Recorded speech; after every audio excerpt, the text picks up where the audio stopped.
নাগরিক সমাজ কতটা সচেতন, সুনাগরিকের দায়িত্ববোধ কেমন, তারা কি স্পষ্ট অভিমত প্রকাশ করছেন, নাকি চিলের থাবায় কানের পেছনে ছুটছেন, অথবা নীরব দর্শক হিসেবে বাক স্বাধীনতার নামে বোধহীন ক্রিয়াতেই সন্তুষ্ট? তারা কি স্বাধীনতার দায়ের সাথে আমিত্বকে ধারণ করেন, নাকি ভার হিসেবে ব্যক্তি, পরিবার, সমাজ বা রাষ্ট্রকে দোষী করেই বিকৃত আচারে তৃপ্ত? কথা হচ্ছে সুচিন্তিত বিবেচনা, সত্য জানা এবং সঠিক তথ্য প্রকাশ করার দায়িত্ব কিন্তু সবার। সমাজের সম্প্রীতি রক্ষার্থে নাগরিক দায়িত্ববোধ থেকে চ্যানেল 24-এর এই সাপ্তাহিক আয়োজন মুক্তকণ্ঠ নিবেদন করছে ইস্পাহানি মির্জাপুর চা। সঙ্গে রয়েছি আমি মোহাম্মদ ইমতিয়াজ। আজকে আমরা আলাপ করব পরিবেশ দূষণের ঝুঁকিতে জনস্বাস্থ্য এই বিষয়টি নিয়ে। তার আগে আমরা জেনে নিতে চাই সপ্তাহের এমন কিছু খবর যার সত্যতা জানা আপনাদের অত্যন্ত প্রয়োজন।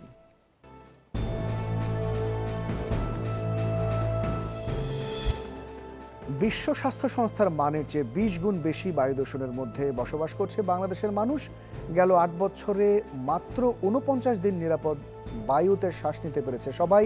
এবছর নভেম্বরে একদিনও মানুষের জন্য নিরাপদ বায়ু ছিল না। বেড়েছে বিভিন্ন জটিল রোগে আক্রান্তের সংখ্যা।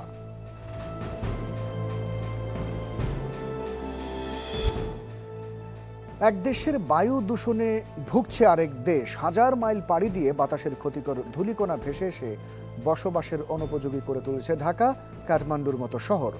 অন্য দেশের সাথে একযোগে কাজ করার পরামর্শ পরিবেশবিদদের।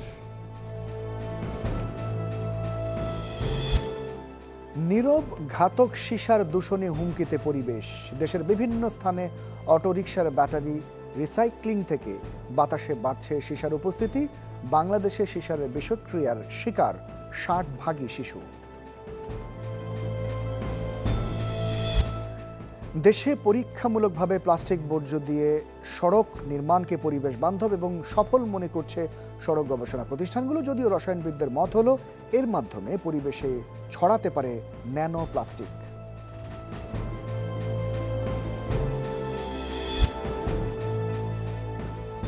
আমরা বিশেষ কিছু শিরোনাম শুনছিলাম। আন্তর্জাতিক বায়ুমান প্রযুক্তি প্রতিষ্ঠান আইকিউ-এর তথ্য হচ্ছে যে বিশ্বের 126টি শহরের মধ্যে আজকে শুক্রবার বায়ু দূষণে শীর্ষস্থানে রয়েছে বাংলাদেশের রাজধানী ঢাকা। শুধু ঢাকাই নয়, বাইরের জেলাগুলোতেও বেড়েছে বায়ু দূষণ। এদিকে বায়ু দূষণ অধ্যয়ন কেন্দ্রের গবেষণা বলছে যে গত 8 বছরে, যেমনটি শিরোনামে আপনারা শুনছিলেন, মাত্র 49 দিন নিরাপদ বায়ুতে শ্বাস নিতে পেরেছে সবাই। আর গেল নভেম্বর মাসে মানুষের জন্য নিরাপদ বায়ু ছিল না একদিনও। এতে কতখানি হুমকিতে রয়েছে জনস্বাস্থ্য? দূষণ রোধে আমাদেরই বা করণীয় কি, এ বিষয়ে কথা বলতে চাই আমরা। এই জন্য আলোচনার জন্য আজকের বিষয় নির্ধারণ করেছি পরিবেশ দূষণের ঝুঁকিতে জনস্বাস্থ্য। কথা বলবার জন্য স্টুডিওতে সম্মানিত অতিথি হিসেবে আমার সাথে রয়েছেন Bangladesh institute of international and strategic studies অর্থাৎ BISS এর ঊর্ধ্বতর গবেষণা কর্মকর্তা ডক্টর সোফিয়া খানম, এবং অনলাইনে আমার সাথে যুক্ত রয়েছেন স্ট্যামফোর্ড বিশ্ববিদ্যালয়ের বিজ্ঞান অনুষদের সম্মানিত ডিন অধ্যাপক কামরুজ্জামান মজুমদার। আপনাদের দুজনকে অনেক ধন্যবাদ, আপনারা কষ্ট করে আমাদের সময় দিয়েছেন। প্রফেসর কামরুজ্জামান মজুমদার, আপনাকে দিয়ে শুরু করি, যেহেতু আপনি অনলাইনে এবং দূরে আমার সাথে যুক্ত রয়েছেন। আইকিউ-এর যে সূচকের কথা আমি বলছিলাম, এই সূচকে ঢাকা শহরে বাতাসের যে স্কোর, তাকে খুবই অস্বাস্থ্যকর দাবি করা হচ্ছে। আমাদের ঢাকাতে আসলে বাতাসের মান কতটুকু অস্বাস্থ্যকর পর্যায়ে রয়েছে?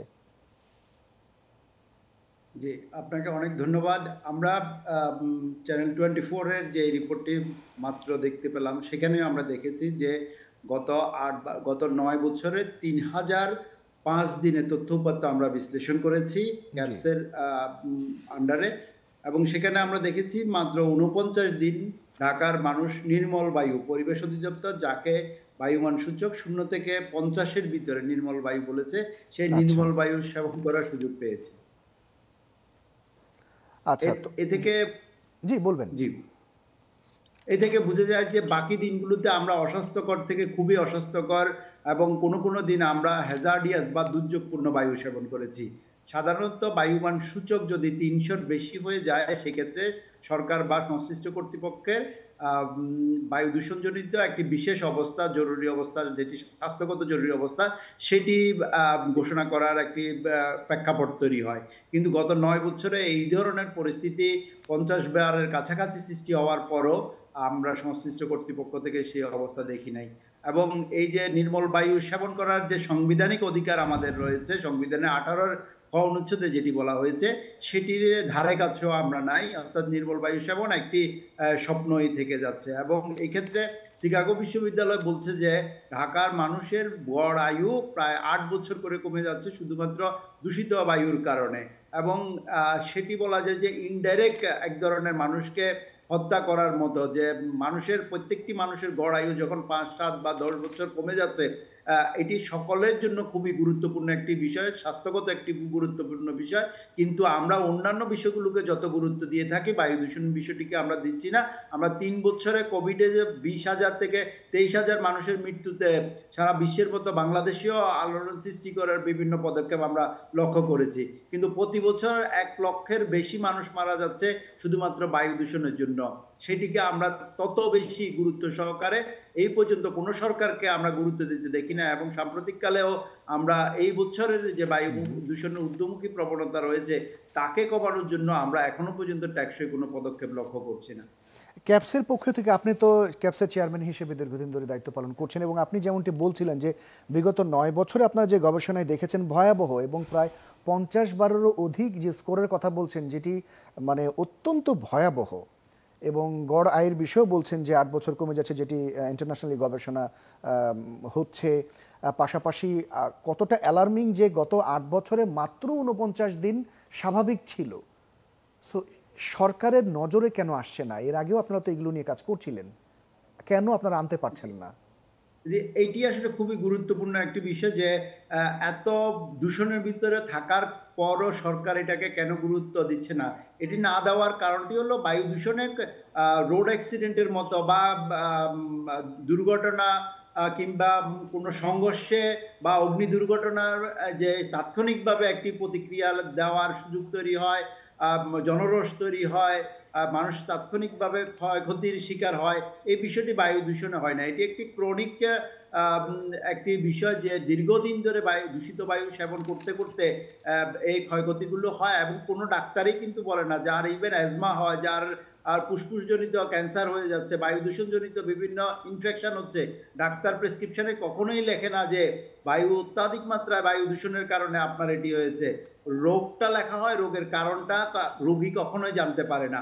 ফলে এই যে বায়ু দূষণের বিষয়টি চরমভাবে দূষিত বাতাসের ভিতরে থেকেও সাধারণ মানুষ তো বাদে দিলাম, শিক্ষিত মানুষরাও কিন্তু নজর আন্দাজ করতে পারে না। এটি আমাদের ইনডোরের যে দূষণ আছে, গৃহস্থলীয় দূষণ যেমন, তেমনিভাবে আমাদের আউটডোর বা অ্যাম্বিয়েন্ট ইন্ডাস্ট্রিয়াল দূষণ বা অকুপেশনাল দূষণ সব ক্ষেত্রে এটি হয়ে থাকে। যে কারণে আমরা সামষ্টিকভাবে সরকারকে এমন কোনো চাপে ফেলতে পারি না যে বায়ু দূষণ নিয়ন্ত্রণ করার জন্য সংশ্লিষ্ট কর্তৃপক্ষ জোরালো কোনো ভূমিকা গ্রহণ করবে। ফলে গত প্রায় 2 যুগ ধরে ক্রমাগতভাবে আমরা বায়ু দূষণের ঊর্ধ্বমুখী প্রবণতা লক্ষ্য করার পরও কার্যকর কোনো ব্যবস্থা গ্রহণ করা হয়নি এবং এই জন্য কাউকে আমরা জবাবদিহিতার আওতায় পর্যন্ত আনতে পারি নাই। যে শিল্প কারখানাগুলো, যে নির্মাণ কাজকারী সংস্থা বায়ু দূষণ করছে, তাদেরকে শুধুমাত্র লোভ দেখানো কিছু জরিমানা করা হয় বা এনফোর্সমেন্ট করা হয়, কিন্তু এটির কন্টিনিউটি বা এটির টেকসই যে অবস্থা, সেটি আমরা কখনো তৈরি করতে পারি নাই, কোনো সরকারের আমলে আমরা তৈরি করতে পারি নাই। তো বায়ু দূষণ আমরা কমানোর জন্য কোনো কার্যকর পদক্ষেপ আমরা নিতে পারিনি। জি প্রফেসর কামরুজ্জামান, আমরা বুঝতে পেরেছি। আপনার কাছে আবারও আসবো, আমরা একটু ডক্টর সুফিয়া খানম আপনার কাছে আসতে চাই। বায়ু দূষণের কথাগুলো আমরা বলছিলাম, এছাড়াও আরও বেশ কিছু দূষণের কথা আমরা শিরোনামেই জানাচ্ছিলাম। মূলত কেন এই ধরনের দূষণগুলো হচ্ছে, এর জন্য আসলে কি কি জিনিসগুলো দায়ী? যেটা আমার প্রিভিয়াস বক্তা যিনি বলে গেলেন যে হ্যাঁ, এয়ার পলিউশন হচ্ছে এবং হচ্ছে যে অন্যান্য যে পলিউশনের কথা বললেন, যে প্লাস্টিক পলিউশন কিংবা যে লেড পলিউশনগুলো হচ্ছে, প্রথমত হচ্ছে যে আমরা অ্যাওয়ার না, আমরা জানি না এটার ক্ষতিকর দিকগুলো কি কি আছে। সেটা হতে পারে একদম রুট লেভেলে যারা আছে তাদের থেকে শুরু করে আমাদের পলিসি মেকিং পর্যায়ে যারা আছেন, সর্বোচ্চ পর্যায়ে, তারা হয়তো ওইভাবে আমরা অ্যাওয়ার না। এটা একটা কারণ। আরেকটা কারণ হচ্ছে যে আমাদের দেশে যে সমস্ত অ্যাক্টগুলো আছে কিংবা যে সমস্ত রুলসগুলো আছে অলরেডি, কনজারভেশন অ্যাক্ট বলেন, যে সমস্ত রুলসগুলো আছে, সেগুলোকে আসলে যেভাবে ইমপ্লিমেন্টেশনটা দরকার, সেই ইমপ্লিমেন্টেশনগুলো কিন্তু আমরা ওইভাবে করতে পারছি না। আইনের প্রয়োগ, হ্যাঁ, আইনের যে আইনের প্রয়োগটা আমরা ওইভাবে করছি না। আরেকটা যেটা হচ্ছে যে আমাদের বিভিন্ন মিনিস্ট্রি, বিভিন্ন ডিপার্টমেন্টগুলো যেভাবে একসঙ্গে কাজ করার কথা, সেখানেও দেখা যায় যে আমাদের অনেক ধরনের শিথিলতা রয়ে গেছে এবং আমাদের কোঅপারেশনের যে সমস্ত সেক্টরগুলো আছে কিংবা যে সমস্ত জায়গাগুলোতে আসলে কোঅপারেশন দরকার, সেই সমস্ত জায়গাগুলোতে আসলে আমরা ঠিকমতো কোঅপারেশন করতে পারি না। সো এইগুলো হচ্ছে ব্রডার অ্যাসপেক্টে। আরেকটা জিনিস হচ্ছে যে আমি যেটা বলবো যে আমাদের কিছুটা ক্যাপাসিটিও কম আছে। যেরকম দেখা যায় যে আমরা আমেরিকান একটা স্ট্যাটিস্টিক্সে দেখেছিলাম একবার যে এয়ার কোয়ালিটি মেনটেন করার জন্য আপনার বাংলাদেশ হচ্ছে আপনার 2015 থেকে 2021 পর্যন্ত প্রায় যে টোটাল যে ফান্ড আছে সেটা প্রায় 15% পেয়েছে। ফার্স্ট এটা চায়না পেয়েছে, মানে চায়না ছিল হাইয়েস্ট, তারা ডোনার থেকে সব থেকে বেশি পেমেন্ট পেয়েছিল এবং এরপরে হচ্ছে বাংলাদেশ এবং হচ্ছে ফিলিপিনও কিছু কিছু পেয়েছিল। কিন্তু এইটার যে ইমপ্লিমেন্টেশন, এইটাকে যে প্রপারলি ইউজ করা আমরা কিন্তু ভাবে ইউজ করতে পারিনি। যেরকম আমরা যদি কন্টিনিউয়াস যে মনিটরিং যে সিস্টেমটা আছে, সেই continuous monitoring, air quality monitoring যে সিস্টেম, সেই এয়ার কোয়ালিটি মনিটরিং সিস্টেমগুলো কি সবগুলো কাজ করছে?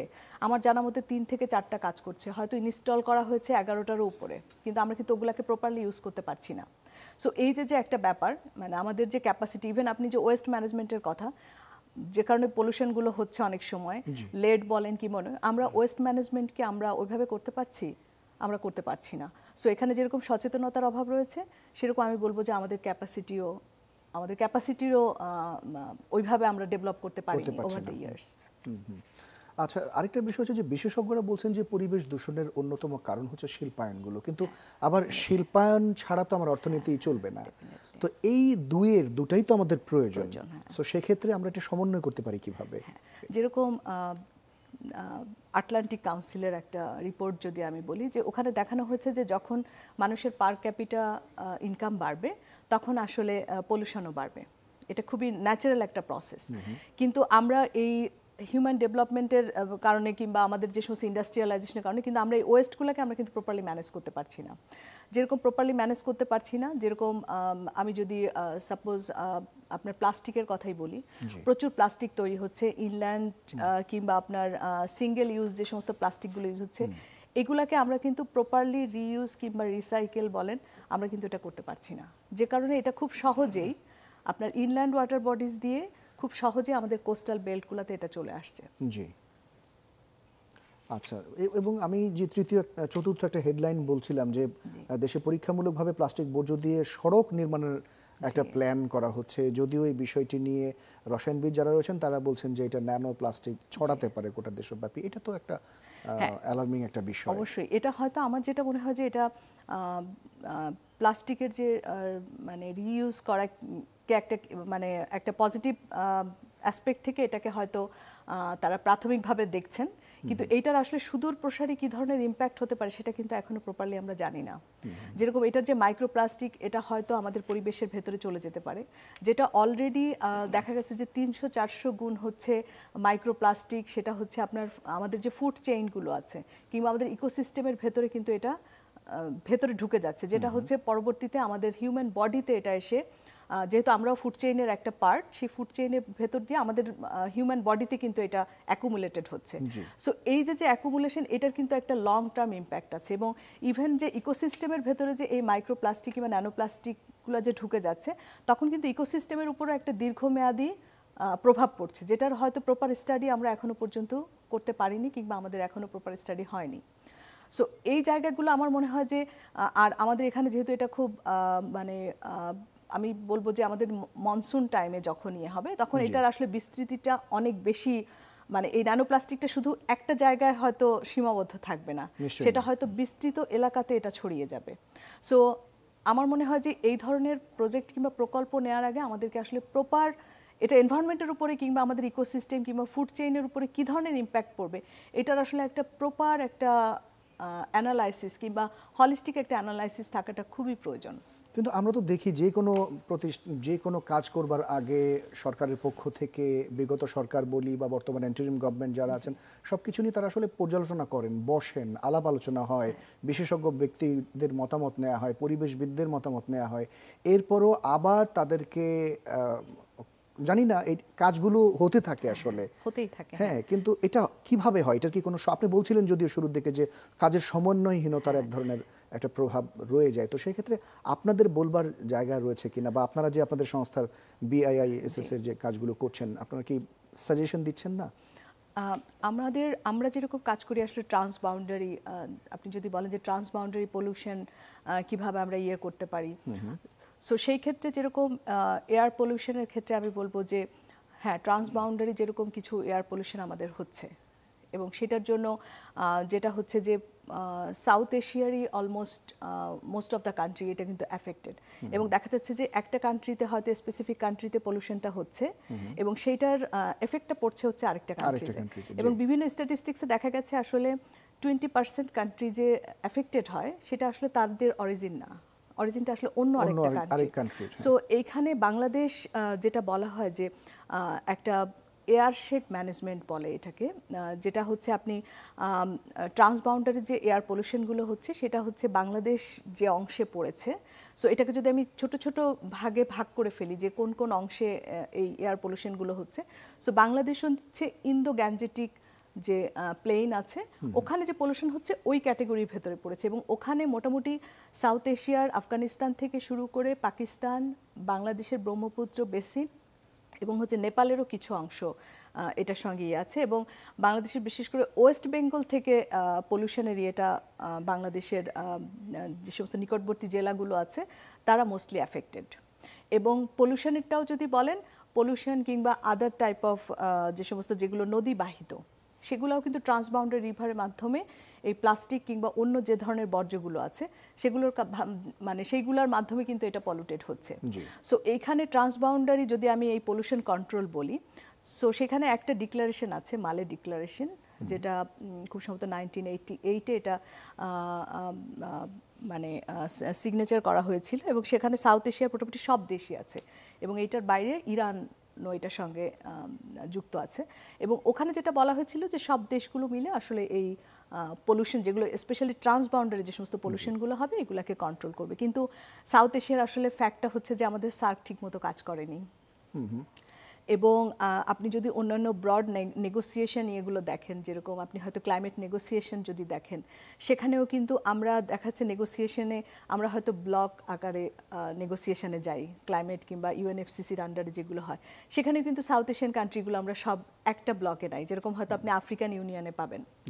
সো এই যে আমাদের সাউথ এশিয়ান কান্ট্রিজগুলো, আবার মনে করেন পাকিস্তান, ইন্ডিয়া কিংবা ইন্ডিয়ার সঙ্গে তার সারাউন্ডিং যে সমস্ত কান্ট্রিগুলো আছে তাদের রিলেশন, সো সব কিছু আসলে একসঙ্গে যদি আমরা বিবেচনা করি তখন দেখা যায় যে এই ধরনের কোঅপারেশনে যাওয়াটা খুব ডিফিকাল্ট হয়ে যায়, এবং এই ডিফিকাল্টিজের জন্য দেখা যায় যে আমরা সাপোজ যদি ক্লাইমেট নেগোসিয়েশন কিংবা এই ধরনের পলিউশন কন্ট্রোলের কোনো কিছু বলি, তখন দেখা যায় যে আমাদের ন্যাশনাল ইন্টারেস্টেই খুব বেশি প্রায়োরিটি পায় rather than the regional cooperation. এবং বিভিন্ন জায়গায় তো আমরা দেখেছি বলা হচ্ছে যে ক্ষতিগ্রস্ত দেশগুলোকে আলাদাভাবে সহায়তা দেওয়া হবে, কিন্তু এটা শুধু ঘোষণায় থাকে এবং কাগজে কলমে হয় না। এবং আপনি যদি দেখেন যে কিছুদিন আগে COP29 শেষ হয়ে গেল, সেখানে হচ্ছে যে বাংলাদেশ হয়তো LDC কিংবা ভালনারেবল গ্রুপের সঙ্গে নেগোসিয়েশনে যাচ্ছে, কিন্তু সেখানে ইন্ডিয়া কিন্তু যাচ্ছে বেসিক গ্রুপের সঙ্গে, মানে সেখানে কিন্তু তারা হয়তো LDC গ্রুপে আছে কিন্তু তাদের মেইন প্রায়োরিটিটা থাকছে হচ্ছে আপনার বেসিক গ্রুপের সঙ্গে, তারা সেখানে ব্রাজিল আছে, চায়না আছে, সাউথ আফ্রিকা আছে, যারা গ্রোয়িং কিংবা ইমার্জিং ইকোনমি আমরা বলি ওয়ার্ল্ড ওয়াইড।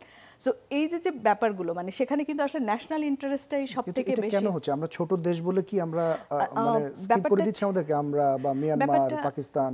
না, ব্যাপারটা ঠিক ওরকম না, মানে এখানে আসলে যেহেতু তাদের ইন্ডাস্ট্রিয়াল গ্রোথটাই হচ্ছে তাদের গ্রোথের জন্য প্রায়োরিটাইজ, সো তারা দেখা যাচ্ছে যে ওই গ্রুপের ইন্টারেস্ট যে সমস্ত এজেন্ডাগুলো থাকছে সেটার সঙ্গে তাদের ন্যাশনাল ইন্টারেস্টটা খুব বেশি ম্যাচ হয়ে যাচ্ছে, সেক্ষেত্রে তারা প্রায়োরিটি পাচ্ছে, আমরা পাচ্ছি এই বিষয়গুলো নিয়ে আবারও আলাপ করব। এবং প্রফেসর কামরুজ্জামান মজুমদার, আপনিও থাকবেন আমাদের সাথে। আমরা ছোট্ট একটা বিরতি নিয়ে আসতে চাই। দর্শক, আমাদের অতিথিরা রয়েছেন, আপনারা নিশ্চয়ই সাথেই থাকবেন। ফিরছি খানিকক্ষণ পর।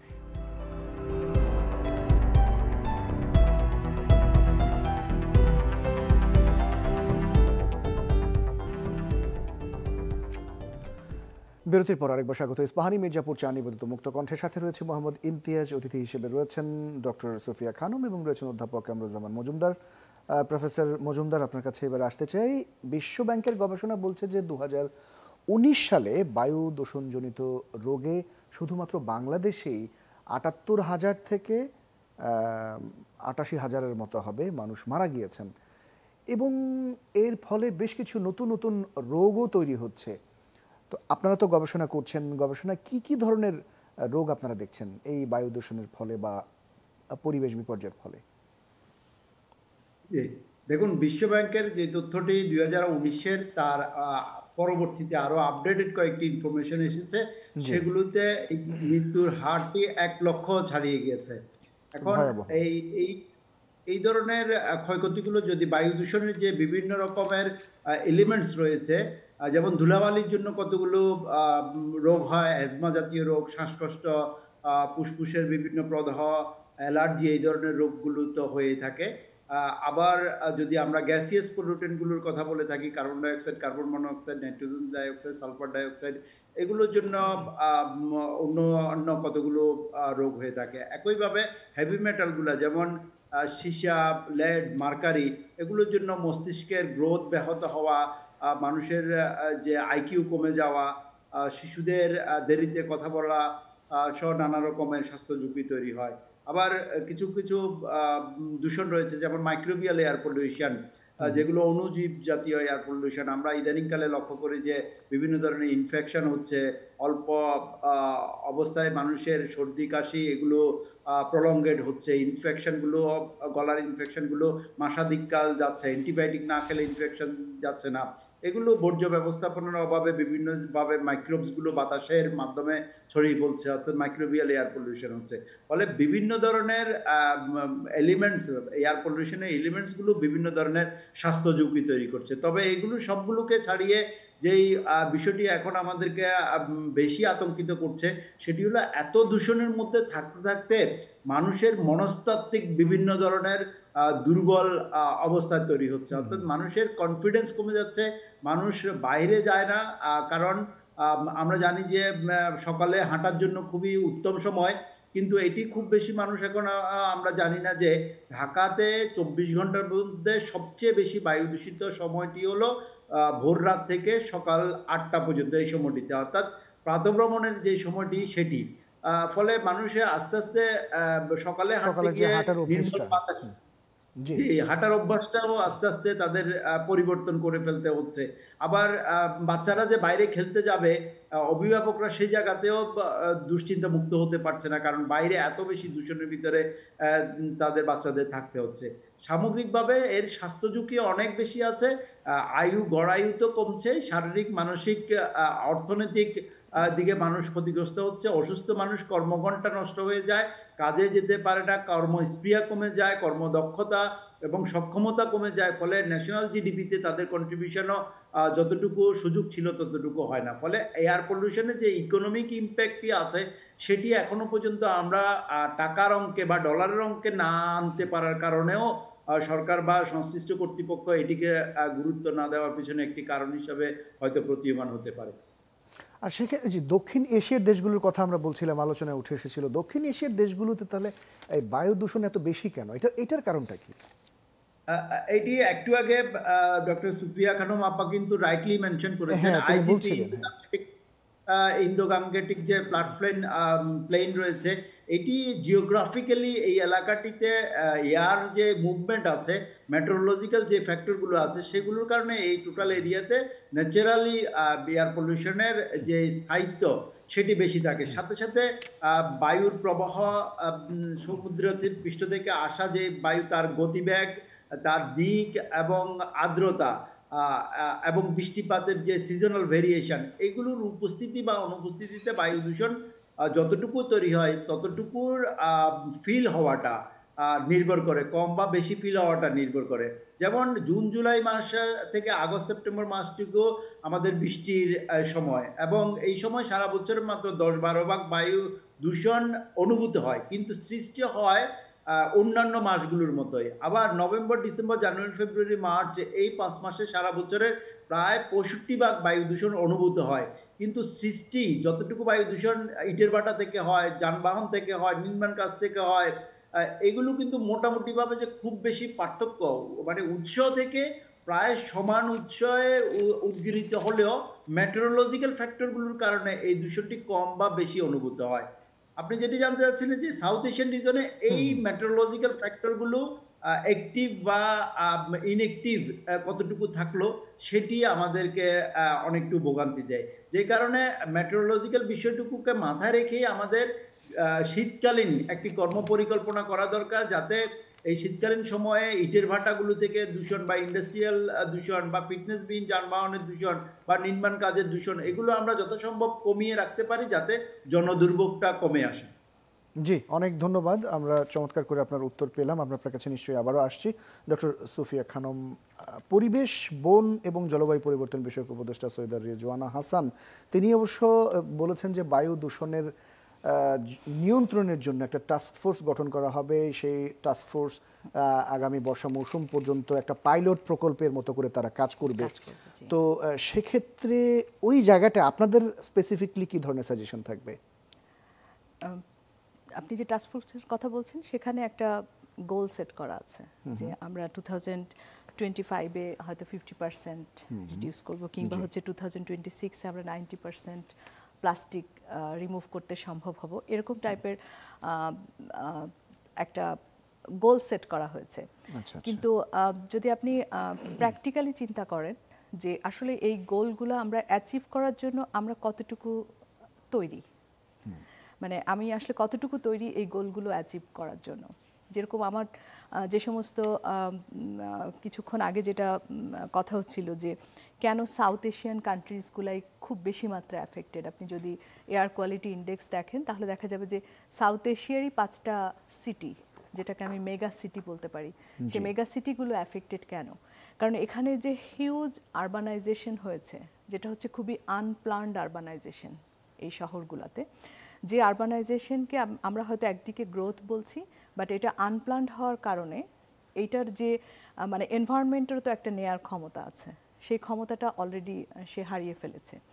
সো এই কারণে দেখা যায় যে যে কোনো ধরনের পলিউশনই এই সমস্ত সিটিগুলোতে খুব বেশি মাত্রায় হচ্ছে। এবং এখন আমি যে হয়তো যে গাইডলাইন সেট করছি কিংবা যে অবজেক্টিভ নিয়ে আমি আগাতে চাচ্ছি, সেখানে একটা মেজর বাধা থাকবে আমাদের আনপ্ল্যান্ড আরবানাইজেশন, যেটা আপনি যদি প্রিভিয়াস কয়েকটা মানে এনভায়রনমেন্টাল ইভেন্ট দেখেন, ডিজাস্টারের ইভেন্ট, যে সিটিগুলোতে প্রচুর ফ্লাডিং হয়েছে, যেটা খুবই আনইউজুয়াল। ইভেন বাংলাদেশেও লাস্ট ইয়ার যে ফ্লাডের যে প্যাটার্নটা ছিল সেটা খুবই আনইউজুয়াল। যে সমস্ত বেসিন এরিয়াগুলো কখনোই ফ্লাডেড হয় না, সে সমস্ত এরিয়াগুলো ফ্লাডেড হয়েছে। এইটার একটা কারণ কিন্তু আমাদের আনপ্ল্যান্ড ইনফ্রাস্ট্রাকচার। সো এই যে আমি যখন গোলের কথা বলছি, আমি এই আনপ্ল্যান্ড যে সমস্ত ইনফ্রাস্ট্রাকচারগুলো আছে এগুলোকে আসলে আমি কিভাবে সিস্টেমের ভেতরে নিয়ে আসব, এটা একটা মেজর আমাদের কিন্তু একটা ড্রব্যাক। সেই বিষয়গুলো নিয়ে কি এই টাস্ক ফোর্সে আলাপ হয়েছে বা হবে আপনাদের? হয়তো বা এটা নিয়ে আলাপ হবে, কিন্তু এটা আসলে কতটুকু এফেক্টিভ হবে এবং এটা আসলে এফেক্টিভ করার জন্য যে টাইমলাইন সেট করা হবে, সেই টাইমলাইনের ভেতরে আসলে এটা করা সম্ভব হবে কিনা এটা নিয়ে আমি একটু আসলে সন্দিহান। হ্যাঁ, কারণ হচ্ছে যে এটা দীর্ঘমেয়াদী, মানে এই পলিউশন কিংবা মনে করেন এই যে এনভায়রনমেন্টের যে স্বাভাবিক যে কম্পোনেন্টগুলোর উপর যে ধরনের অত্যাচারই বলবো আমি, এগুলো হয়েছে, এগুলো কিন্তু ওভার দ্য ইয়ার্স হয়েছে। সো এইটাকে খুব সহজে মিটিগেট করা আমার মনে হয় না এতটা সম্ভব হবে। সো তারপরে হোপ রাখতে হবে যে হয়তো আমরা পারবো, কিন্তু এটা এখন যেভাবে আমরা আগাচ্ছি এটা আসলে আমাদের সিচুয়েশন দিন দিন খারাপই হচ্ছে। মানে কোনো ইন্ডিকেটরেই আমরা কিন্তু খুব একটা আগাতে পারিনি যে আমরা এটাতে আগিয়েছি, সো আমরা আশা করতে পারি। সো এই ক্ষেত্রে আমি খুব বেশি আশাবাদী হতে পারছি না আর কি। আমার যেটা মনে হয় যে হ্যাঁ, আমরা কিছু কিছু পদক্ষেপ নিচ্ছি, যেটা হয়তো আমি আগেও যেটা বললাম যে আমাদের যে সমস্ত এক্সিস্টিং যে সমস্ত অ্যাক্ট কিংবা রুলসগুলো আছে এগুলোকে আসলে আমাদের খুব স্ট্রিক্টলি মানতে হবে। সেই রুলসগুলোর জন্য তো শাস্তিমূলক ব্যবস্থাও আছে, সেগুলো কেন ইমপ্লিমেন্ট হচ্ছে না? যেরকম অনেকগুলো মামলা আছে, আপনি যদি 2018 থেকে 2021-এর জাস্ট একটা স্ট্যাটিস্টিক্স দেখি, আমরা দেখব যে 3000-এর উপরে মামলা আছে শুধু প্লাস্টিক পলিউশন রিলেটেড। কিন্তু সেই মামলাগুলো আসলে আলটিমেটলি কোন ফেজে আছে আমরা জানি না। এখন এইগুলার খুব স্বচ্ছতা এবং জবাবদিহিতা থাকতে হবে এবং কিছু দৃষ্টান্তমূলক শাস্তির ব্যবস্থা করতে হবে। এবং আরেকটা জিনিস হচ্ছে, আমি একটা জিনিসকে ব্যান করলাম, হয়তো আমি প্লাস্টিককে ব্যান করছি কিংবা আমি অন্য কিছুকে ব্যান করছি, কিন্তু আমাকে অল্টারনেটিভ আগে একটা সাস্টেইনেবল একটা অল্টারনেটিভ ব্যবস্থা আমাকে আগে পাকাপোক্ত করতে হবে, দেন আমি ওটাকে ব্যান, না হলে এটা তো সাস্টেইনেবল হবে না। এবং আমার যেটা মনে হয় যে আমাদের দেশে আসলে যেরকম পাট শিল্প আছে, যেটাকে আমরা হয়তো খুব সহজে এটাকে প্রমোট করে আমরা হয়তো প্লাস্টিকের সাবস্টিটিউট করতে পারি। এবং 2002 সালে যখন বাংলাদেশি ফার্স্ট, মনে হয় সারা ওয়ার্ল্ডের ভেতরে ফার্স্ট কান্ট্রি যে হচ্ছে প্লাস্টিক ব্যান করেছিল, বাট এটাকে কিন্তু আমরা ধরে রাখতে পারিনি, বিকজ আমরা কিন্তু আবার ফিরে গিয়েছি প্লাস্টিক, কারণ আমাদের ওই প্রপার প্ল্যানিংটা ছিল না যে আমি প্লাস্টিকের বদলে আসলে কি ইউজ করব, কিংবা যে সমস্ত ম্যাটেরিয়ালগুলো রাখার জন্য কিংবা প্রিজার্ভ করার জন্য আমাকে প্লাস্টিকের দরকার, সেই জিনিসগুলো আমি আসলে অল্টারনেট কি রাখবো, এই প্ল্যানিংটা কিন্তু আমার ছিল না। কিন্তু আপনি আফ্রিকার অনেক দেশও আছে যারা কিন্তু প্লাস্টিক একদম রিমুভ করে ফেলেছে, আমাদের পরে ইনিশিয়েটিভ নিয়ে, বিকজ তাদের প্রপার প্ল্যানিংটা ছিল।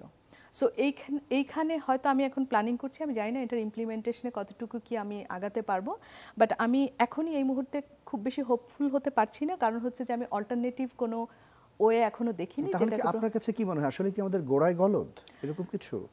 সেটা তো কিছুটা আছে, এবং আমার মনে হয় যে সব থেকে বড় ইয়ে যে আমাদের অ্যাওয়ারনেস খুব কম, যেটা আমরা জাগাতে পারিনি মানুষের ভেতরে এনভায়রনমেন্ট নিয়ে, যে আমাদের আসলে না, কিন্তু অ্যাওয়ারনেস কম হবে সেটা তো যারা অ্যাওয়ার করবেন তারাই যদি ঠিকঠাক ভাবে না বলেন বা করেন। হ্যাঁ, ওইটাই যে আমি আসলে যিনি পলিসি মেকিং কিংবা যিনি এই দায়িত্বগুলোতে আছেন, তিনি আসলে কতটুকু নিজেই পরিবেশ সচেতনতার জন্য কাজ করবেন। সো এই জায়গাগুলো আমার মনে হয় যে এখানে একটা বিশাল গ্যাপ আমাদের রয়ে গেছে, এবং দেখা যাচ্ছে যে প্লাস্টিক পলিউশন হয়তো একজন কন্ট্রোল করছেন, লেড কিংবা হয়তো আপনার কনস্ট্রাকশনের জন্য আরেকজন মিনিস্ট্রি এটা কন্ট্রোল করছে। সো এই যে আমাদের নিজেদের ভেতরে যে সমন্বয়হীনতা, এটা একটা বড় মানে আমি বলবো যে একটা বড় ধরনের, আপনি যদি সিটি কর্পোরেশনের শুধু ওয়েস্ট ম্যানেজমেন্ট দেখেন, তাহলে আপনার হবে যে ওয়েস্ট যারা কালেক্ট করছে সেটা একজনের দায়িত্বে আছে, আবার ওয়েস্ট যিনি ম্যানেজমেন্ট করছেন কিংবা কোথায় নিয়ে ফেলাবে সেটা হয়তো আরেকটা গ্রুপ করছে। সো এই যে আমাদের বিভিন্ন ডিপার্টমেন্টের ভেতরে যে সমন্বয়হীনতা, এইটা আমার মনে হয় যে একটা অনেক বড় ধরনের মানে আমাদের এই যে সফল না হওয়ার যে গল্পগুলো অন্তরায়, হ্যাঁ, এখান থেকেই আসলে তৈরি হয়। আপনার নিশ্চয়ই মনে থাকবে আমরা তৃতীয় যে হেডলাইনটা করেছিলাম অটোরিকশার কথা বলছিলাম, ব্যাটারি চালিত যে অটোরিকশা, সেগুলো রিসাইক্লিং এর ভয়াবহ একটা তথ্য আমাদের আজকে প্রতিবেদন হয়েছে। সেখানে বলা হচ্ছে যে সীসার এই বিষক্রিয়ার 60% শিশু আক্রান্ত হচ্ছেন। এটা তো মারাত্মক লেভেলের অ্যালার্মিং, যারা আগামী জাতির ভবিষ্যৎ তারাই। এবং লেডটা হচ্ছে একটা নিউরোটক্সিক ম্যাটেরিয়াল, যেটা হচ্ছে ব্রেনকে অ্যাফেক্ট করে, এবং এই সমস্ত ব্যাটারি, যে সমস্ত ব্যাটারি তৈরি হয় কিংবা ব্যাটারি, এই জায়গাগুলোতে দেখবেন যে ছোট ছোট বাচ্চারা কাজ করে। সো এইটা একটা, এবং এইটার যে রিসাইকেল যেভাবে হওয়া উচিত সেভাবে কিন্তু আমরা সেই প্রপার ওয়েটা কিন্তু আমরা মেনটেন করছি না। এবং আপনি যদি একদম প্রত্যন্ত গ্রামে যান, সেখানেও দেখবেন যে ব্যাটারি চালিত ইয়েগুলা কিন্তু রিক্সাগুলো কিন্তু অনেক আগে থেকেই চলছে, ইভেন ঢাকার থেকেও অনেক আগে থেকে চলছে, কিন্তু ওখানে আসলে ওয়েস্ট ম্যানেজমেন্ট নিয়ে কিন্তু কেউ ভাবেও নি। আমরা হয়তো ঢাকা সিটিকে কনসেন্ট্রেশন দিচ্ছি, ঢাকা সিটি নিয়ে চিন্তা করছি, যেরকম আমরা এয়ার পলিউশনের ক্ষেত্রে রুরাল এরিয়াতে যে সমস্ত কম্বাসশনগুলো হচ্ছে আমরা কিন্তু ওগুলাকে মাথায় আনছি না। সো এই যে ব্যাপারটা, এই কারণে বাচ্চারা খুব বেশি অ্যাফেক্টেড হচ্ছে, এবং আমার যেটা মনে হয় যে প্রপার স্ট্যাটিস্টিক্সও আমরা আসলে জানি না যে আসলে কত বাচ্চারা অ্যাফেক্টেড হচ্ছে, কত বাচ্চারা আসলে এক্সপোজড আছে এই ধরনের পলিউশনের ক্ষেত্রে। সো আমার মনে হয় যে এগুলো নিয়ে আসলে একদম ইনডেপথ স্টাডি দরকার। অনেকে হয়তো জানেনও না যে এই কারণেই সে আক্রান্ত হয়েছে। হ্যাঁ, এই কারণেই, যেটা আমি একটু আগেও করছিলাম যে আমরা হয়তো ক্লিন এনার্জি এগুলোর কথা বলছি, যেরকম সোলার এনার্জি, সোলার প্যানেলগুলো আমরা এখন বসাচ্ছি, কিন্তু আগামী 20 বছর পরে আমি জানি না এই সোলার প্যানেলগুলোর আলটিমেট ভবিষ্যৎ কি হবে। এবং ইনফ্যাক্ট প্রত্যেকটা বাড়িতে এখন সোলার, বাড়িতে ইভেন কোস্টাল এরিয়াগুলোতে আমরা ওদেরকে অল্টারনেটিভ সলিউশন, এনার্জি সলিউশন হিসেবে আমরা প্রচুর পরিমাণে সোলারের জন্য বলছি যে এটা ক্লিন এনার্জি, এটাই, কিন্তু এইটার আলটিমেটলি কি হবে, এটার এনভায়রনমেন্টাল ইম্প্যাক্ট কি ধরনের হবে এটা আমরা জানি না। সো আমার মনে হয় যে আমরা যে কোনো ধরনের ইনিশিয়েটিভ নেওয়ার আগে আসলে আমাদের প্রপার একটা ইনডেপথ অ্যানালাইসিস কিংবা স্টাডি খুবই দরকার। অনেক ধন্যবাদ ডক্টর সুফিয়া খানম। প্রফেসর কামরুজ্জামান মজুমদার, আপনি শুনছিলেন কথাগুলো, একটু আপনার কাছে এই বিষয়ে জানতে চাই। পাশাপাশি দূষণ রোধে পরিবেশ অধিদপ্তর বলি বা স্থানীয় সরকারের প্রতিষ্ঠান যেগুলো রয়েছে তাদের ভূমিকাগুলো আপনি কিভাবে মূল্যায়ন করবেন?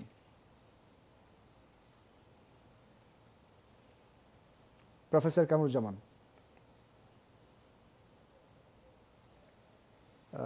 সম্ভবত কারিগরি ত্রুটির জন্য তাকে আমরা পাচ্ছি না। যে আমরা আপনার কাছে এই বিষয়গুলো আপনি মোটামুটি বলছিলেন, এবং আরেকটি বিষয় একটু যদি বলেন, সেটি হচ্ছে যে বায়ু দূষণ থেকে উত্তরণে এবং ওভারঅল সিনারিও যদি পরিবর্তন চাই, সেক্ষেত্রে সাধারণ নাগরিক যারা রয়েছেন, সাধারণ মানুষজন যারা রয়েছেন, তাদের জন্য আপনার পরামর্শগুলো কি হবে? এয়ার পলিউশনের যেটা ফার্স্ট, আপনার বারবারই মানে একই কথা আসলে রিপিট হচ্ছে, যে এয়ার পলিউশনের জন্য আসলে আমাদের মেজর কারণগুলো কি কি, আমার কোন কোন এলিমেন্টগুলো, যদি আমি ঢাকা সিটির যদি আপনি এয়ার পলিউশনের মেজর কম্পোনেন্টগুলো দেখেন, যে 6টা কম্পোনেন্টকে খুব বেশি ধরা হয়, যে particulate matters, sulphur dioxide, nitrous oxide, carbon monoxide. এই যে একেবারে ধরেন সাধারণ মানুষজন, যিনি খেটে খাওয়া মানুষ, কিছুই তিনি এগুলো বোঝেন না, হ্যাঁ এগুলো বোঝেন না, তার জন্য কি ধরনের পরামর্শ? তিনি কিভাবে সচেতন থাকবেন, তিনি কিভাবে সুস্থ থাকবেন? একটা হচ্ছে যে যেহেতু যারা খেটে খাওয়া মানুষ, তাকে তো প্রতিদিন বাইরে যেতে হবে, এটার কোনো অল্টারনেটিভ নাই। সো অবশ্যই তাকে মাস্ক পরতে হবে। এবং আরেকটা যেটা আমি বলতে চাই, যে আমাদের 2024-এর জানুয়ারিতে কিন্তু হাইকোর্ট থেকে একটা দেওয়া হয়েছিল, যে এরিয়াগুলো খুব বেশি পলিউটেড, মানে এয়ার পলিউশনের জন্য খুব বেশি হাই রিস্ক জোন, এই রিস্ক জোনগুলোকে ম্যাপিং করাটা খুব জরুরি। এবং এই ম্যাপিংয়ের এখানে একটা অ্যালার্ট কিংবা একটা অ্যালার্ম সিস্টেম থাকা উচিত, যে এইটা এখন খুবই খারাপ লেভেলে চলে গেছে। করোনার সময় দেখেছিলাম রেড জোন এরকম ভাগ করা ছিল, কিন্তু আমার মনে হয় যে এখন সেই টাইমটা চলে আসছে, আমাদের যেহেতু এয়ার পলিউশন অবস্থা খুবই খারাপ, আমরা ওরকম জোন অনুযায়ী ভাগ করে দিতে পারি, যেখানে প্রচুর জনসমাগম হয় এবং প্রচুর খেটে খাওয়া লোকজন, হয়তো রিক্সা পুলার কিংবা যারা ডে লেবার আছে, যারা ওখানে থাকেন, এক্সপোজড অবস্থায় থাকেন, তারা কি ধরনের ইনিশিয়েটিভ নিতে পারে কিংবা কি ধরনের নিলে তারা আরও একটু সেফ থাকবে, এই জোনগুলোকে আমার মনে হয় যে প্রথমে একটু আলাদা করে ফেলানো উচিত। এবং সেকেন্ড হচ্ছে যে সমস্ত সরকারি হসপিটালগুলো আছে, যেখানে আসলে খুব করোনার সময় আমরা দেখেছিলাম যে কিছু ইমার্জেন্সি সার্ভিস সেন্টার খোলা হয়েছিল, ওয়ান স্টপ সার্ভিস সেন্টার, যেখানে হয়তো খুব অল্প ব্যয়ে যারা নিম্ন আয়ের লোক আছে, তারা খুব সহজেই ওখান থেকে পরামর্শ থেকে শুরু করে কিছু সেবা নিতে পারবে, এরকম কিছু জরুরি অবস্থা। এবং আরেকটা জিনিস হচ্ছে, যেহেতু করোনার সময় আমাদের একটা অনলাইন প্ল্যাটফর্ম অলরেডি তৈরি করাই আছে, সো যখন এই টাইমটা, মানে স্পেশালি নভেম্বর থেকে মার্চ এপ্রিল, এই সময়টাই আমাদের কিন্তু এয়ার পলিউশনটা হাই থাকে because of our weather. So ওই সময়টা কিন্তু আমরা বাচ্চাদেরকে খুব এক্সপোজড অবস্থায় স্কুল কলেজ এগুলোতে না পাঠিয়ে আমরা হয়তো অনলাইনে ওদের এই পড়াশোনার ইয়েটা করতে পারি। আচ্ছা। এবং যে সমস্ত জায়গাগুলো খুব পাবলিক মানে সমাগম হতে পারে, আমরা সেই সমস্ত জিনিসগুলোকে আমরা বন্ধ রাখতে পারি কয়েকদিনের জন্য।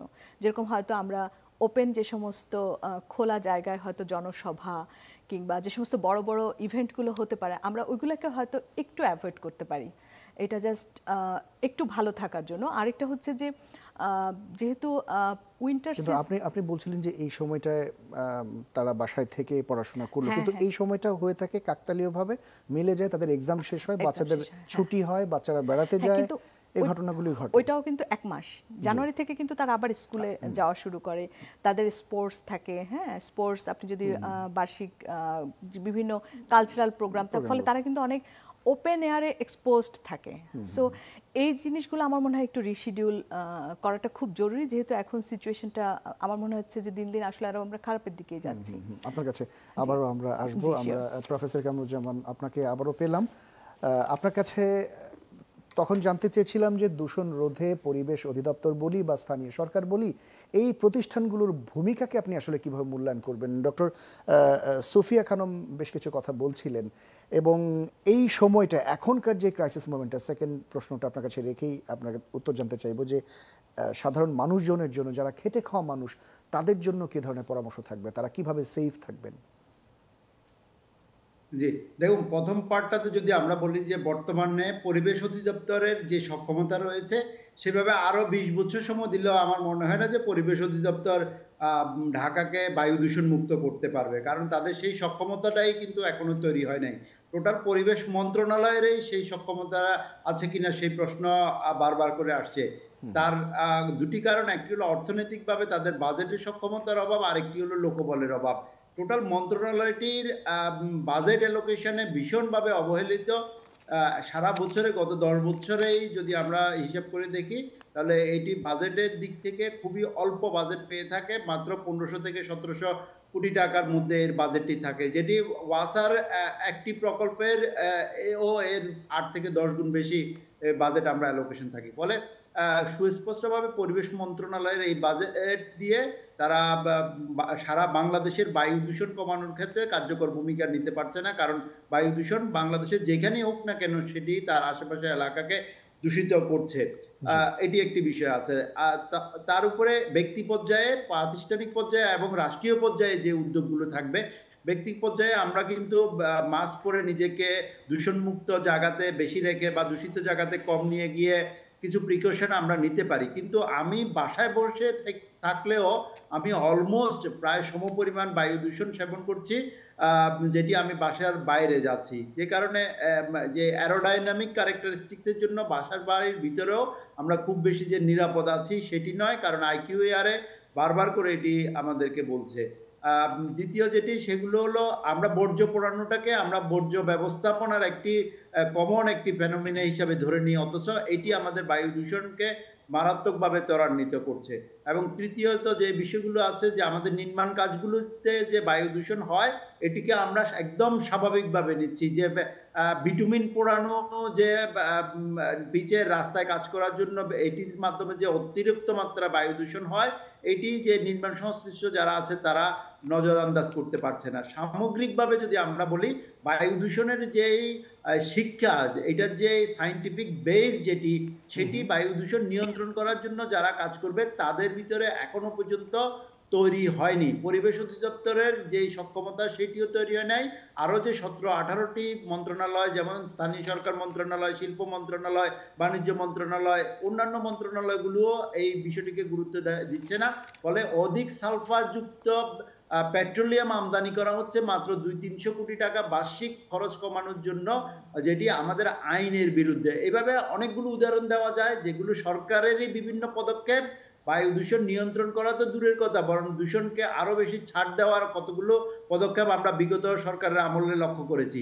বর্তমান ইন্টেরিয়াম গভর্নমেন্ট আমলে আমরা অনেক বেশি আশাবাদী থাকি স্বাভাবিকভাবে, কিন্তু একটু আগে আপা যেটা বললেন আমিও সেটির সাথে একমত, যে আমরা এমন কোনো সিমটম দেখছি না যে বায়ু দূষণ নিয়ন্ত্রণ করার জন্য ড্রাস্টিক কোনো পদক্ষেপ, যে এই মুহূর্তে একটি নির্বাচিত সরকার থাকলে অনেকগুলো বিষয় নিয়ে যেভাবে যাওয়ার যে প্রতিবন্ধকতা থাকে, আবার ইন্টেরিয়াম গভর্নমেন্টের যে অল্প সময়ের ভিতরে ড্রাস্টিক ডিসিশন নেওয়ার যে সক্ষমতা এবং মানুষের যে ম্যান্ডেট দেওয়া আছে সেটিকে কাজে লাগিয়ে আমরা এখনো পর্যন্ত পদক্ষেপ। প্রফেসর মজুমদার, আমরা সরকার আসবে, সরকার যাবে, এটাই হবে, কিন্তু সাধারণ মানুষের আসলে নিয়তিটা কি? সাধারণ মানুষজনের জন্য যদি ছোট্ট করে সাজেশন দেন, যেমন আপনি বলছিলেন যে বাসায় থেকেও আসলে সেফ না, তিনি একেবারেই নিরাপদ এটি বলা যাচ্ছে না, যেটি ডক্টর সোফিয়া খানম বলছিলেন যে এই সময়টা যদি স্কুল বন্ধ রাখা যায়, বাসায় কিছুটা থেকে সেফ থাকার সুযোগ রয়েছে। আপনি আবার বলছেন যে বাসায়ও সেফ না, তো সেক্ষেত্রে সাধারণ মানুষজন আসলে যাবেন কোথায়?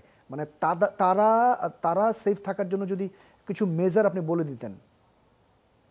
যে আমরা ব্যক্তিগত পর্যায়ে আমরা পার্সোনাল প্রোটেক্টিভ ইকুইপমেন্টসগুলো, মাস্ক ব্যবহার করতে পারি, দূষণযুক্ত জায়গাগুলোতে কম আমরা ভিজিট করতে পারি, কিন্তু ব্যক্তিগত বায়ু দূষণ এমন একটা বিষয় যে ব্যক্তিগত, অর্থাৎ ইন্ডিভিজুয়ালি একজন আইসিইউতে যাওয়া বা ক্লিন রুমে যাওয়া ছাড়া সে তার পক্ষে এটি থেকে নিরাপদ থাকার খুব বেশি সুযোগ নাই। আবদ্ধ ঘরে থাকার পরেও আমরা এই দূষণের ভিতরে যেতে হচ্ছে। ফলে ব্যক্তিগত পর্যায়ের যেই প্রিকশনগুলো, সেগুলো 5 থেকে 10% হয়তো আমাকে নিরাপদ রাখতে হবে।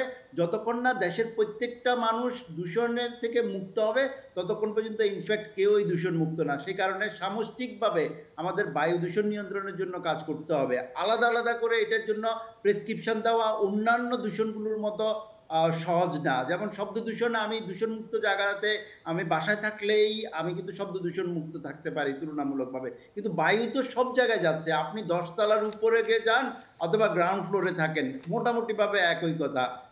ইন্ডাস্ট্রিয়াল এরিয়াতে যে বায়ু দূষণ হচ্ছে, সে একটি আবাসিক এলাকাকেও বাতাসের সাথে সাথে কয়েক ঘন্টার ভিতরে দূষিত করছে। ফলে এখানে সরকারের উদ্যোগটাই সবচেয়ে বেশি হবে। সরকার ভালো করে জানেন কোন কোন উৎস থেকে বায়ু দূষণগুলো হচ্ছে। আমরা সবাই বিজ্ঞানভিত্তিক তথ্য উপাত্ত প্রদান করেছি, সরকারের পরিবেশ অধিদপ্তরেরও সেই ডাটা রয়েছে।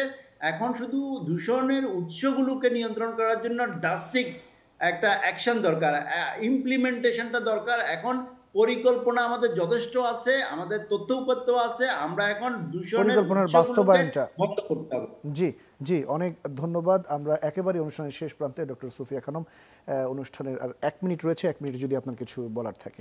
আমি আসলে স্যারের সাথেই ইকো করতে চাই যে আসলে আমাদের প্ল্যান আছে, প্রচুর পলিসিও আছে, কিন্তু আসলে ইমপ্লিমেন্টেশনটা নাই।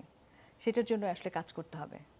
আর সাধারণ মানুষজনের জন্য কোনো সাধারণ মানুষ আমরা যতটুকু নিজেকে প্রোটেক্ট করতে পারি এবং নিজের জায়গা থেকে যে আমি কোনো এয়ার পলিউশনে না যাই, আমি কোনো এয়ার পলিউশন নিজে না করি, এবং আমার মনে হয় যে সামগ্রিকভাবে যদি আমরা সবাই মিলে যে সমস্ত সোর্সগুলো হচ্ছে মেজর এয়ার পলিউশনের সোর্স এগুলো আইডেন্টিফাই করে আমরা যে যার জায়গা থেকে যদি জনসচেতনতা তৈরি করতে পারি, আমার মনে হয় এইটাই সলিউশন এই মুহূর্তে আমাদের জন্য করণীয়। অনেক ধন্যবাদ ডক্টর সুফিয়া খানম, অধ্যাপক কামরুজ্জামান মজুমদার, আপনাদের দুজনকে অনেক ধন্যবাদ। দর্শক আপনারা যারা এতক্ষণ আমাদের সাথে ছিলেন, আপনাদেরকেও অনেক ধন্যবাদ। আগামী সপ্তাহে নতুন কোনো বিষয় নিয়ে, নতুন অতিথি নিয়ে আবারও হাজির হব। সেই পর্যন্ত সবাই ভীষণ ভালো থাকবেন।